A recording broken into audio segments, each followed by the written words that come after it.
चलिए आज चलते हैं अपन यथेष्ट पूंजी की गणना। इसके पहले हम लोग जो बनाए हैं शेयरधारक के प्रवेश में सामान्य नियम बनाए हैं, उसी में ये दूसरा नियम आता है अपना यथेष्ट पूंजी की गणना। अब ये यथेष्ट पूंजी की गणना का पहचान क्या होगा? तो जब भी कोई नया साझेदार यहाँ पर शामिल होगा तो ख्याति की राशि तो लाया है, दिया रहेगा, लेकिन पूंजी की कितनी राशि लाया है उसके बारे में कोई जानकारी वहाँ पर नहीं दी रहती है। तो ऐसी दशा में जब हम उसकी पूंजी की गणना करते हैं उसी को बोलते हैं यथेष्ट पूंजी। जैसे जब कोई साझेदार संस्था में शामिल होता है और ख्याति की राशि लाता है, लेकिन कितनी पूंजी लेकर आया इसके बारे में कोई जानकारी उसमें नहीं दी रहती है, तो ऐसी दशा में उसकी पूंजी निकाली जाती है। तो उस पूंजी निकालने की क्रिया को ही बोलते हैं अपन यथेष्ट पूंजी की गणना। आगे बसल में पुनर्मूल्यांकन जैसे बनाते थे अपन वैसा ही बनेगा। देखते हैं अपन क्वेश्चन नंबर 39। चिट्ठा दिया हुआ है, नीचे समायोजन दिया हुआ है। चिट्ठे में देखोगे साझेदार अनिल और राहुल साझेदार हैं। क्वेश्चन देख लेंगे पहले। अनिल और राहुल क्रमशः 3:2 के अनुपात में साझेदार हैं और इनका चिट्ठा दिया हुआ है। फिर बोलता है समायोजन में उन्होंने सुनील को साझेदारी में शामिल किया और वह जो है 1/5 भाग के लिए यथेष्ट पूंजी लाएगा। ये शब्द लिखा है। जब भी ऐसा लिखा रहेगा तो हमको समझ जाना है कि यहाँ पर यथेष्ट पूंजी की गणना करना है। आई बात में। अब देखो अपन हल करते हैं इसको। पुनर्मूल्यांकन खाता पहले बनाएंगे तो समायोजन में दिया है, देखेंगे भवन का मूल्य 1500 रुपये से बढ़ाना है। संपत्ति के मूल्य में कमी होता है तो विकलन होता है, संपत्ति के मूल्य में वृद्धि होता है तो समाकलन होता है। अब यहाँ बोलता है कि भवन के मूल्य में 1500 रुपये से बढ़ाना है, पर अमाउंट निकाल कर दे दिया है कि 1500 से बढ़ाना है। तो ऐसी दशा में सीधा हम यहाँ पर लिखेंगे बाई भवन,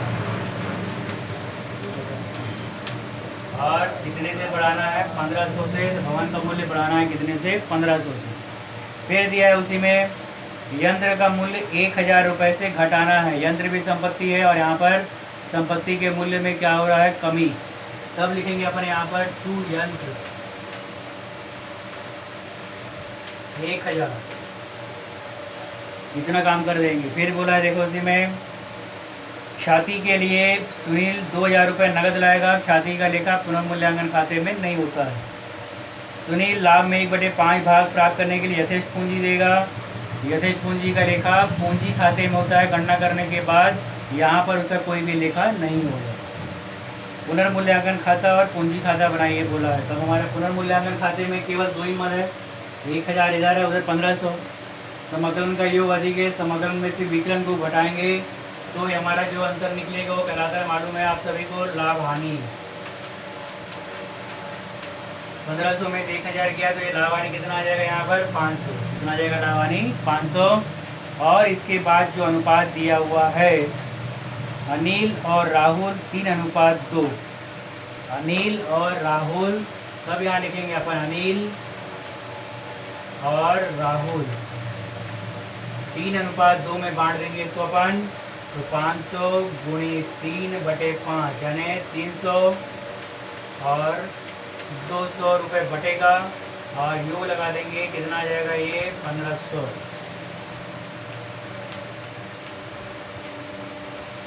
यहाँ तक का काम समझ में आ गया होगा जो हम लोग शुरू से कर रहे हैं और ये अंतिम तक चलेगा। भवन के मूल्य में वृद्धि हुआ बाई भवन 1500।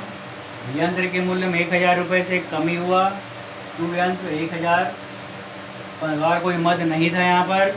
1500 में से 1000 को अपन घटाए, अंतर की राशि कितनी आ गई? 500। ये 500 क्या निकला? हमारा लाभ। इस लाभ को अनिल और राहुल के उसमें अनुपात में क्या करेंगे अपन? बांट देंगे। बांटने में 3:2 में बांटे तो ये आ गया अपना 300 और 200। कितना हो गया ये? 500। ठीक है यहाँ तक। अब इसके बाद पूंजी खाता बनाएंगे। तो पूंजी खाता बनाने के बाद हमको यहाँ पर नए अनुपात की गणना भी करना है। ठीक है, तो देखते हैं अपन यहाँ पर पूंजी खाता। जब पूंजी खाता बनाएंगे अपन यहाँ पर सबसे पहले कॉलम बना लेंगे अनिल राहुल सुनील, अनिल राहुल सुनील, विवरण अनिल राहुल सुनील, विवरण अनिल राहुल सुनील। ठीक, अब सबसे पहले अपन यहाँ पर पूंजी खाते में पूंजी शेष लाएंगे।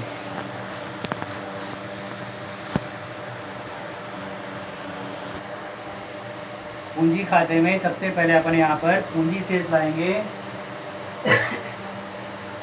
पहला काम 22 शेष लाया गया,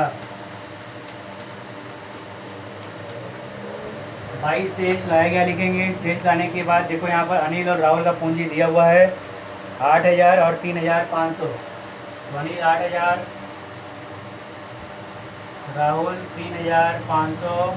सुनील का पूंजी नहीं दिया है, हमको उसके पूंजी की गणना करना है पहली बार। दूसरा फिर देखो आगे समझ में पूंजी लाने के बाद क्वेश्चन में देख लेते हैं अपन कोई संचय वगैरह दिया है क्या, कुछ नहीं दिया है। भवन का मूल्य दिया है 1500 से बढ़ाना है, यंत्र को 1000 से घटाना है, ख्याति के लिए 2000 रुपये देगा बोलता है यहाँ पर, नगद देगा बाई ख्याति। अब ख्याति को 3:2 में अपन बांट देंगे। इन लोगों का अनुपात दिया हुआ है यहाँ पे, कितना दिया है अनुपात 3:2, और ख्याति की राशि कितनी ला रहा है वो यहाँ पर 2000। तो 2000 गुणे 3/5, तो 5 24 7 1200 800, ये देगा 1200 और ये देगा 800। ठीक है, यहाँ तक सभी को समझ में आ गया। तो पहला काम क्या किए, पूंजी दिया रहेगा, पूंजी को लाएंगे, शेष लाया गया। ख्याति की राशि दिया है, ख्याति के लिए बोलता है 2000 रुपये देगा, तो ख्याति की राशि को पुराने साझेदारों के अनुपात में लाया जाएगा। पुराने साझेदारों का अनुपात दिया हुआ है 3:2, तो उस 1200 रुपये को 3:2 में जब हम बांटते हैं तो ये आता है 1200 और 800। इसके बाद पुनर्मूल्यांकन खाते में लाभ निकला था, उस लाभ को लाएंगे बाई लाभ हानि। उस लाभ हानि को अपन बांटे थे 300 और 200। 500 रुपये लाभ आया था, 500 रुपये को बांटे थे तो कितना आ गया अपना 300 और 200।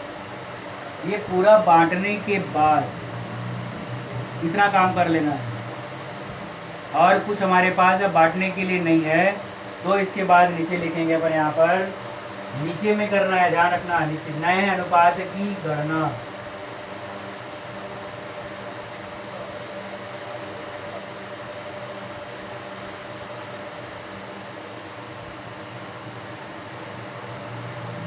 पूंजी खाते में पूरा एंट्री करने के बाद नीचे लिखेंगे अब नए अनुपात की गणना।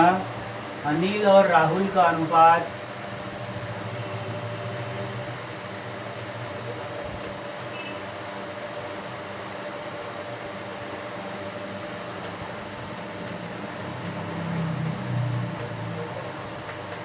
तीन अनुपात 2। अनिल और राहुल का अनुपात 3:2। नया साझेदार सुनील, नया साझेदार सुनील का भाग, सुनील कितने भाग के लिए आया है, तो क्वेश्चन में देखेंगे अपन, सुनील जो है 1/5 भाग के लिए आया है। तो सुनील का भाग बराबर 1/5। कितना किससे प्राप्त करता है, आधा बराबर कुछ नहीं दिया है, तो ऐसी दशा में कुल भाग 1 मानकर चलना है। क्या करेंगे अपन, कुल भाग 1। तब अनुपात की गणना करने के लिए नीचे ले लोगे कुल भाग 1 माइनस 1/5 बराबर, हल करेंगे तो ये आएगा 4/5।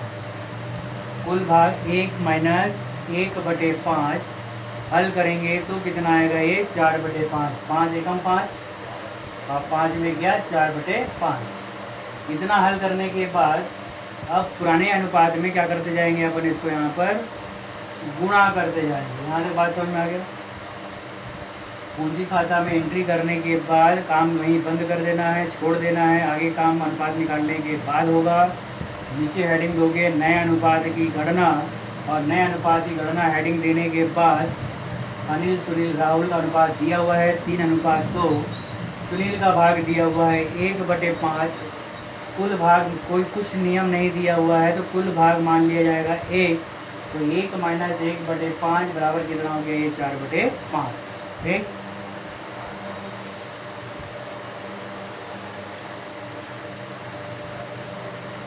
फिर लिखेंगे अपन इसके नीचे अनिल का भाग बराबर,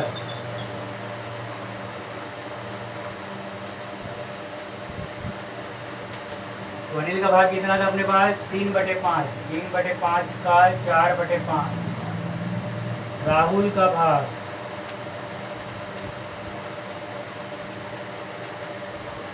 2/5 गुणित 4/5।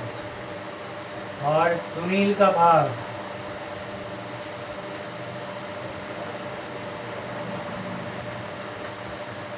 भाग दिया हुआ है बराबर 1/5। फिर से कुल भाग 1-1/5 किए, कितना आ गया, 4/5। अनिल का भाग जो पुराना अनुपात है उसमें इसका जो निकालते हैं उसका गुणा करते जाएंगे, नियम सभी को मालूम है। 3/5 का 4/5, 2/5 का 4/5 और नए सदर भाग कितना है, 1/5। हल करेंगे इसको तो बराबर 12/25, 8/25 और इसका दिया हुआ है 1/5। कितना आ गया हमारा यहाँ पर, 12/25, 8/25, 1/5। अब इसको क्या करेंगे, हम जमा के हल करेंगे।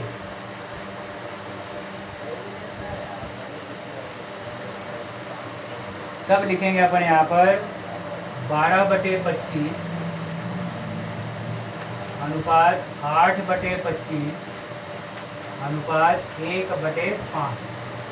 25 का 25, 25 एकम 25, 12 12, 25 एकम 25, 1 8, 5×5 = 25, 5 एकम 5। तो नया अनुपात निकल गया हमारे पास 12:8:5। अनुपात कितना निकल गया हमारा यहाँ पर, 12:8:5। अब नया अनुपात निकालने के बाद अब हमको यथेष्ट पूंजी की गणना करना है। नया अनुपात निकालने के बाद ये जो हमारा अनुपात निकाला है 12:8:5, जो हमारा नया अनुपात निकला है 12:8:5, उस अनुपात के हिसाब से हमको यथेष्ट पूंजी की गणना करना है। कैसे गणना करेंगे तो ध्यान देंगे, सबसे पहले जो एंट्री हो चुका है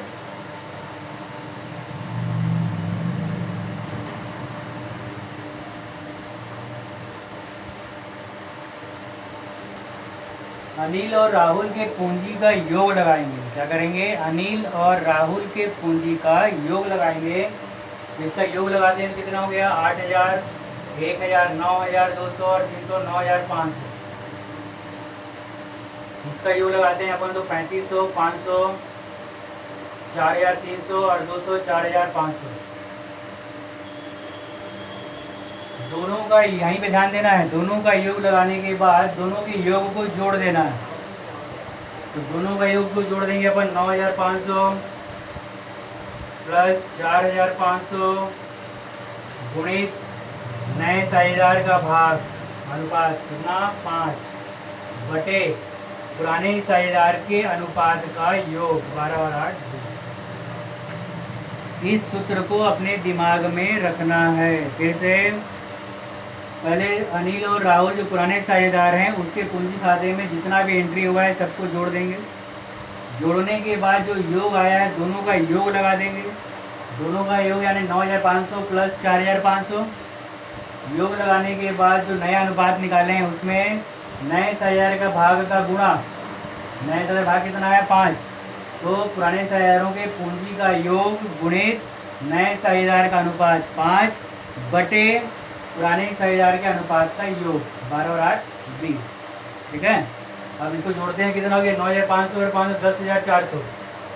9,500 और 500 10,000 और 10,000 और 4,000 14,000। ये आ गया अपने पास 14,000 गुणित 5 बटे 20। 0 से 0 कट गया, 2 से 2 एकम, 2 सत्ते 700 गुणित 5, 7 पंचे 3500। तब यहाँ लिखेंगे अपन बाई रोकड़, योग के ऊपर लिखेंगे बाई रोकड़, और वो पूंजी कितना लाएगा यहाँ पर 3500 और इसका योग भी लगा देंगे यहाँ पे अपन 3500। योग लगा देंगे कितना उसका, यहाँ पर अपन 3500 रुपये योग लगा देंगे। और उसके बाद यहाँ कुछ नहीं है तो यहाँ पर उसी योग को बराबर करने के लिए लिख देंगे अपन यहाँ पर टू शेष ले जाया गया 9500, 4500 और उसका आ गया 3500, यथेष्ट पूंजी निकला 3500। और उसके बाद अंत में योग कर दिया जाएगा 9500, 4500 और 3500। और इस प्रकार से हमारा ये खाता यहाँ पर कंप्लीट हो जाता है। इस बात को ध्यान रखना है, ये सेकंड नियम है। सामान्य नियम पहला हो चुका है, दूसरा सेकंड नियम, 3 नियम है यहाँ पर। सेकंड नियम यथेष्ट पूंजी की गणना हो गई। और इसके बाद फिर अगला नियम बताते हैं आपको, जहाँ पर नए साझेदार के अनुपात में पूंजी लाकर उसका समायोजन किया जाता है। 3 नियम तैयार रहेगा हमारा, यहाँ से प्रैक्टिकल तैयार है। आगे बात समझ में सभी को? ठीक।